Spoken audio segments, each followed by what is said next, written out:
speaking, and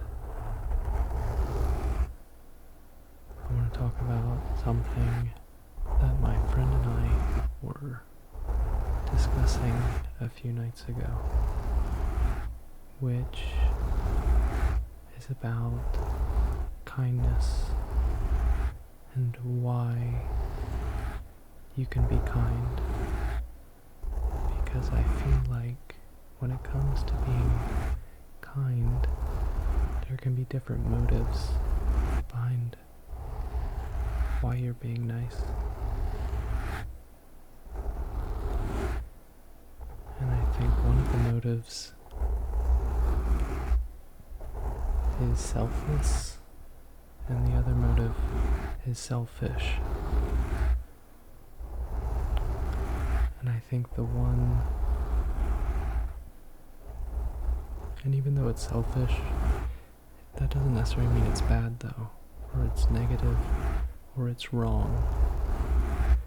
Because ultimately I think, regardless of the motives, doing kind acts is admirable. But I do think that the golden rule mentality of treat others how you wish to be treated is a bit selfish in nature, because ultimately you're performing a behavior in the hopes that it will be reciprocated to you.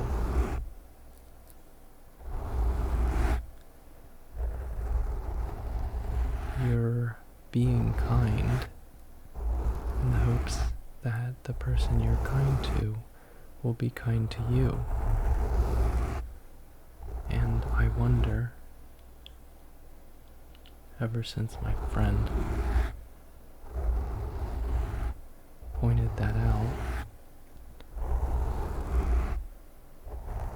if that's been my secret motive behind my desire to be kind. It may not be the entire thing, but I do think that may be a part of it. That I think partially I'm kind because I want others to be kind to me.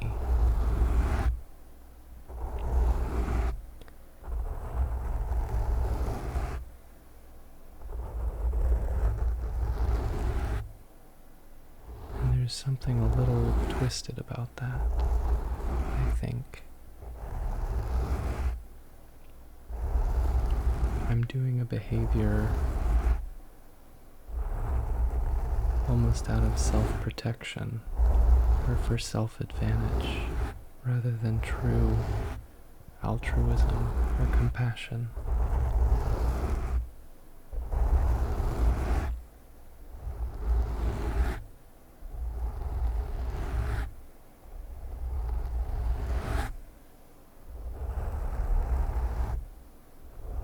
I think maybe I'm kind to people or funny with people because I want people to like me and I want to be included and accepted and loved. And it's just been something I've been thinking about these past few days, about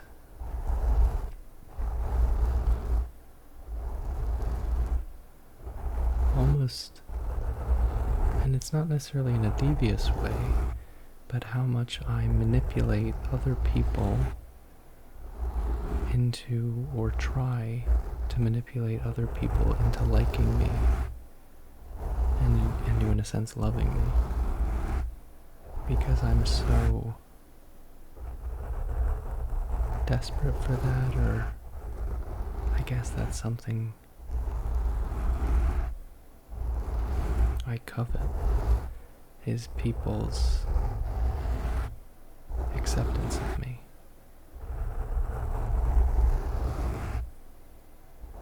think, though, that need for people to like me and to be kind to me, I don't think it's helpful anymore. And I think it may be getting in the way of a true connection.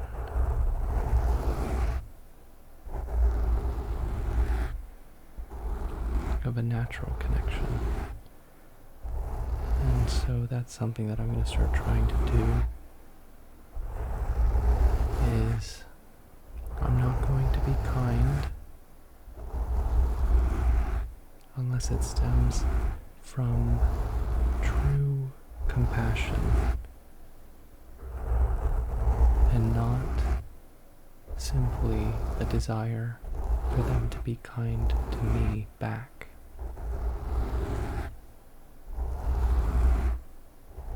It's the hardest thing to do, to let other people not like you, to let them have the choice to feel how they feel about you.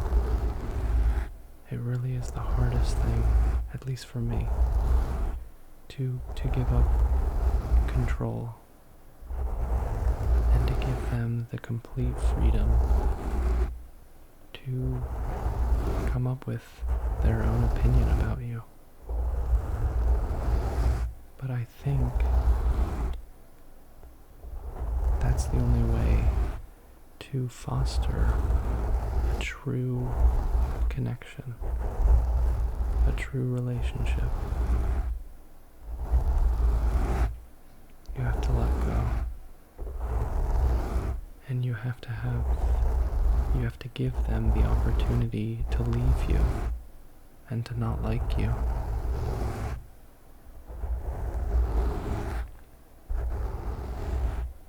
And maybe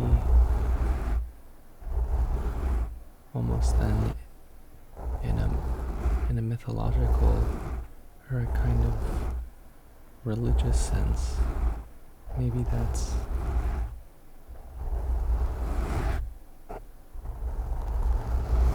the whole thing with good and evil and free will. If there is a God, and that God gave us free will, and I'm just kind of speaking hypothetically, not necessarily any specific religion, but if that God gave us free will, he did it to give us the opportunity to either come to him or to turn away from him, to choose good or to choose evil.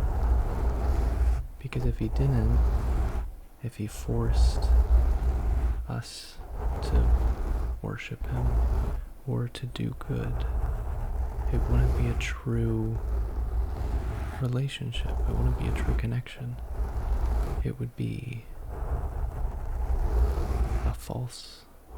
a kind of pretense or a fake relationship in which one person is really pulling the strings.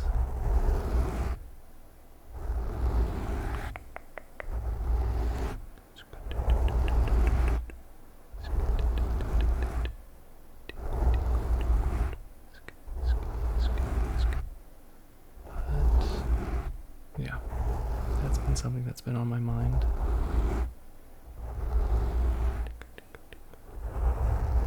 The kind of different motives you may have for being kind, that humans may have for being kind, and I don't know,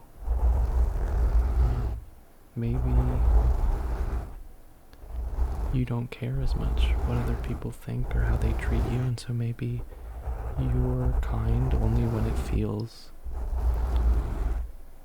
genuine, kind of simply because you wish to express love. But for some people, or at least me, I think it can almost be a kind of defense mechanism in which you act extremely kind to others in the desperate hope or almost in a sense that you give them no choice not to like you. Because when someone's kind, it's really hard to dislike them or to be annoyed by them or to say anything bad about them. But in that sense, you're kind of controlling them. You're controlling their reaction to you, and I think you have to let them have complete freedom over their reaction to you. And so maybe that means you have to be a little less aggressively kind. And that goes for comedy too. I definitely do that with my humor too, is whenever I meet someone new, I try to figure out how to make them laugh. Because I know that if you can make someone laugh, you can get them to like you.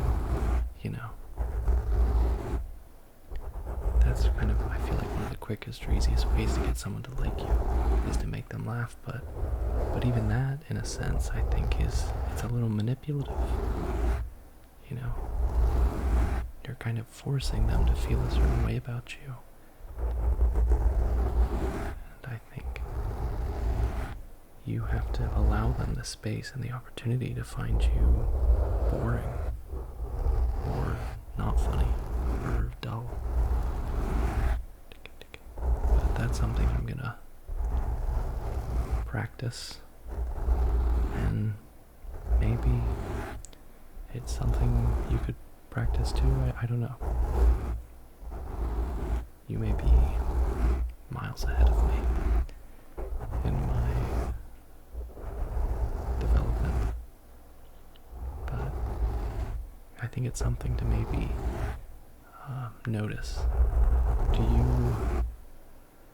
you have any behaviors? Do you treat people in a certain way in the hopes of them liking you? Do you try to be funny? Do you try to be super kind? Do you try to be very kind of apologetic and avoiding conflict, maybe? By being maybe submissive?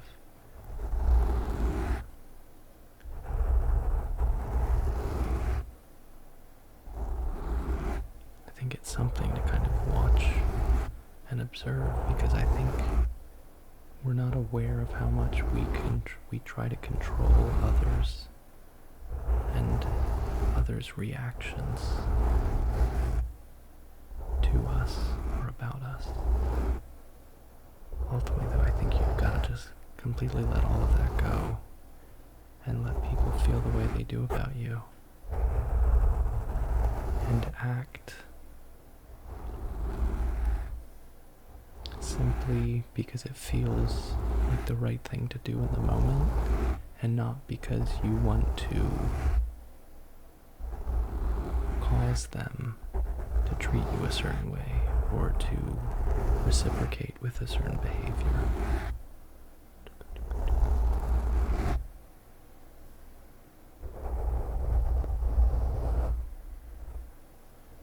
But I'm just rambling.